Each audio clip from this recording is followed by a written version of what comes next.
Pode vir, Marcos. Lá vem o Marcos. Olá, humanos e exáticos. Marcos aqui. Espero que todos estejam bem. Nossa equação humana de hoje é o AI-5, o ato institucional número 5. Foi um golpe dentro do golpe? Vamos compreender a ditadura militar no Brasil? Vem comigo. Não vai embora, fica um pouco mais. Ninguém sabe Equação de humano. Você acha que a sua felicidade pessoal depende do regime político do país? Por exemplo, imagine que no Brasil houvesse uma ditadura, ou seja, a população não poderia escolher os governantes. O exército e a polícia estariam acima de qualquer lei. Os jornais estariam proibidos de criticar o governo. Você acha que isso poderia alterar seu modo de vida? Você seria infeliz? Ou a felicidade de uma pessoa não depende do regime político? Será que a felicidade é apenas uma questão de opção individual? Da capacidade que o indivíduo tem de conquistar seu espaço? Para duas gerações de jovens brasileiros, anos 60 e 70, não dava para ser feliz enquanto houvesse uma ditadura militar. E esses jovens foram à luta para enfrentar o regime. Outra época, outras pessoas, outras ideias. Mas seriam tão diferentes assim dos jovens de hoje?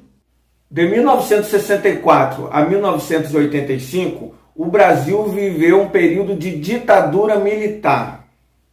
Os presidentes eram eleitos por uma junta de comandantes das nossas Forças Armadas. Os presidentes não eram mais eleitos pelo povo. Além disso, o governo perseguia opositores. Quem criticava o regime político ou as falhas do governante corria um sério risco de ser preso e até mesmo morto. Foi uma época muito dura, de falta de liberdade e falta de democracia. O golpe tinha sido comandado pelo general Castelo Branco, que se tornou o primeiro general-presidente do Brasil naquele período. Logo que assumiu, Castelo afastou seus inimigos políticos, como Luiz Carlos Prestes, João Goulart, Juscelino Kubitschek, Leonel Brizola e entre outros. Todos tiveram seus poderes políticos cassados. Inúmeros deputados, senadores, juízes, professores perderam seus cargos por não concordar com o regime. Então, professor, os militares mandavam em todos os civis? Não. As principais decisões do governo eram tomadas por militares e civis. Vários governadores, ministros, grandes empresários, todos eram civis. Civis que apoiaram o golpe militar. Banqueiros, fazendeiros, grandes empresários, industriais, todas essas pessoas estavam envolvidas nas tomadas de decisões. Povo que estava afastado do poder.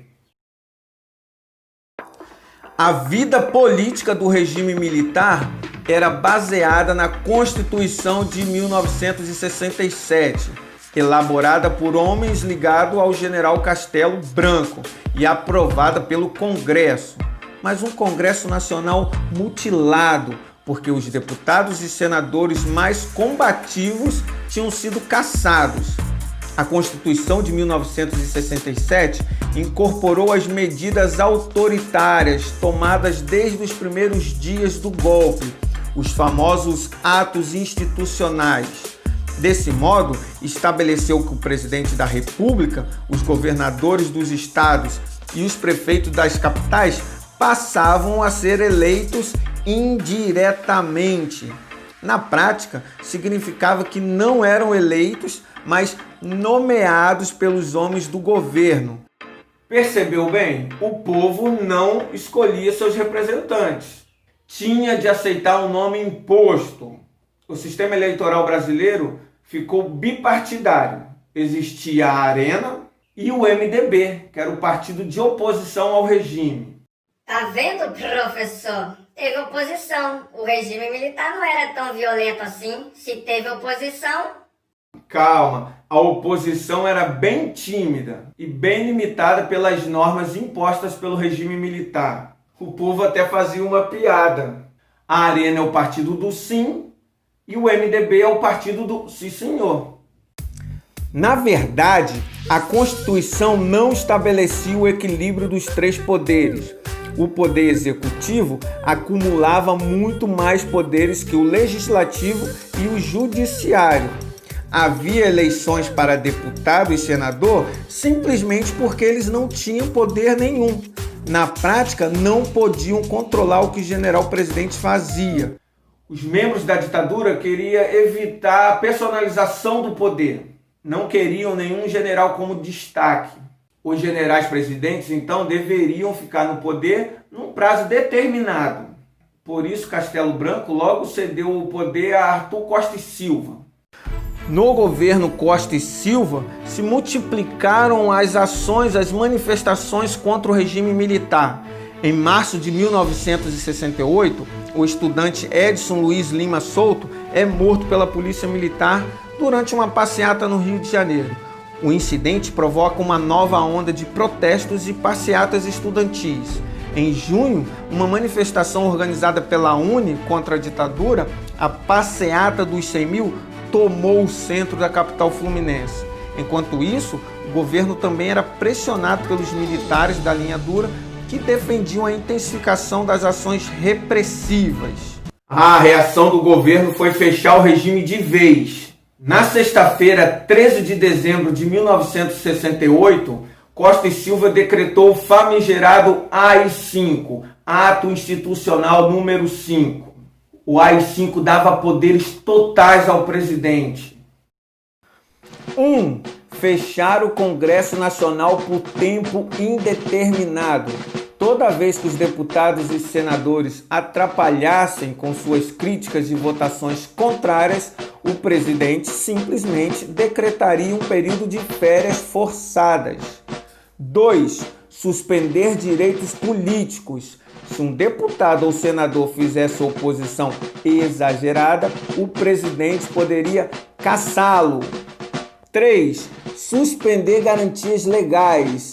A partir do AI-5, tornou-se comum a polícia invadir casa das pessoas sem autorização judicial, preso político era levado a um local desconhecido e não podia se comunicar com a família nem com o advogado.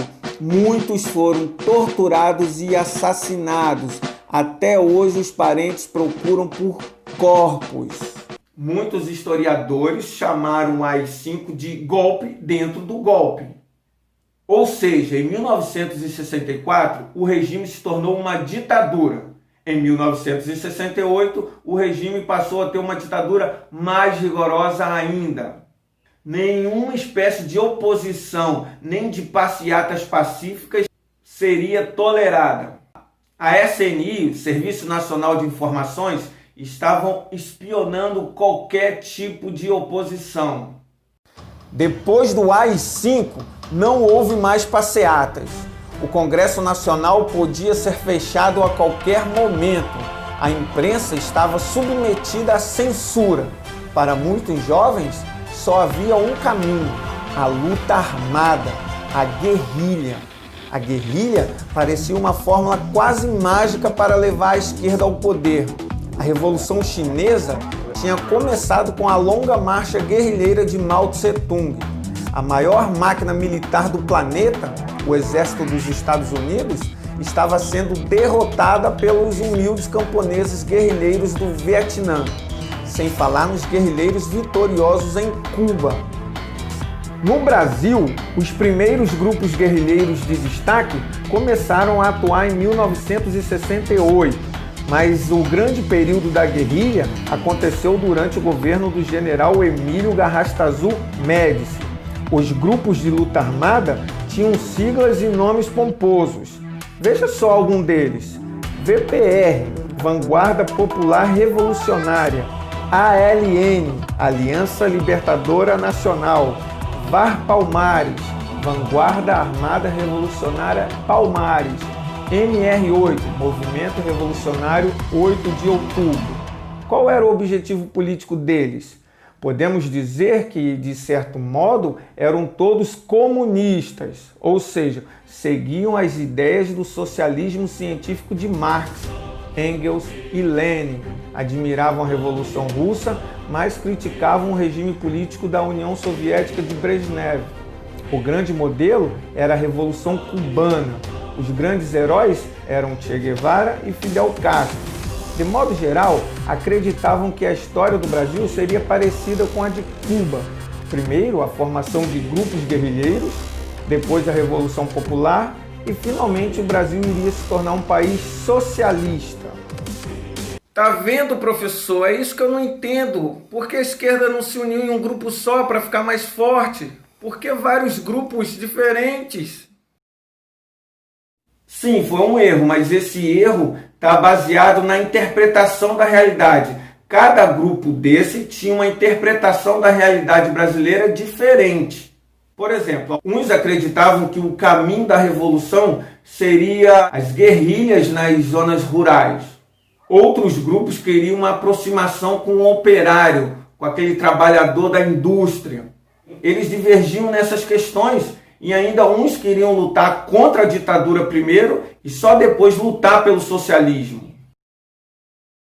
Estou curiosa para saber quem eram esses guerrilheiros, professor. Alguns eram velhos militantes do PCB insatisfeitos com o reformismo, um xingamento da esquerda. O reformista é o oposto do revolucionário. Era o caso de dirigentes como Carlos Marighella, Mário Alves, Jacob Gorender, Apolônio de Carvalho. Havia alguns militares, como o capitão Carlos Lamarca, talvez o mais famoso comandante guerrilheiro.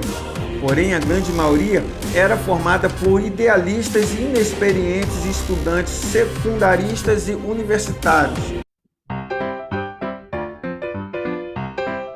A repressão será violenta, mas esse é o assunto do nosso próximo vídeo. Espero que vocês tenham gostado, deixe um like, se inscreva no canal e até a próxima. Aquele abraço, tchau, tchau!